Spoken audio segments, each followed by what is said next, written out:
Operation Sindoor అనేది పాకిస్తాన్ ఎప్పటికీ మరవలేనటువంటి ఒక పెద్ద దాడి. 4 రోజులు చేసినటువంటి ఈ దాడికి ఇప్పటికీ కూడా పాకిస్తాన్లో ఉన్నటువంటి ఉగ్రవాదులు వాళ్ళ యొక్క స్థావరాలను నిర్మించుకుంటున్నారు.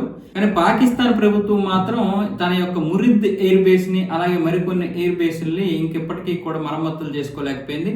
మురిద్ ఎయిర్ బేస్ కి సంబంధించి టార్పాన్లు కప్పుతున్నట్లుగా శాటిలైట్ ఫోటో ఒకటి బయటకు వచ్చింది. దాన్ని ఇప్పుడు ప్రతిపక్షాలు కూడా అక్కడ విమర్శిస్తున్నాయి. ఇప్పటికీ కూడా మనం భారత్ చేసినటువంటి చిన్న దాడి అన్నాం కానీ మన ఎయిర్ బేస్లను మనం కాపాడుకోలేకపోయాము. దాడి జరిగిన తర్వాత కూడా మరమ్మతులు చేసుకోలేకపోయాము. IMF ఇచ్చినటువంటి నిధులు ఏం చేశారని ఇప్పుడు అక్కడ ప్రతిపక్షాలు కూడా జాతీయ అసెంబ్లీలో అక్కడ విమర్శిస్తున్నాయి. ఇది ప్రపంచం మొత్తం మీద కూడా వైరల్ అవుతుంది ఈ యొక్క న్యూస్. అంటే పాకిస్తాన్కి భారతదేశం చేసినటువంటి దాడి ఏదనేది స్పష్టంగా తెలుస్తోంది, అది ఎంత తీవ్రమైనటువంటి దాడి.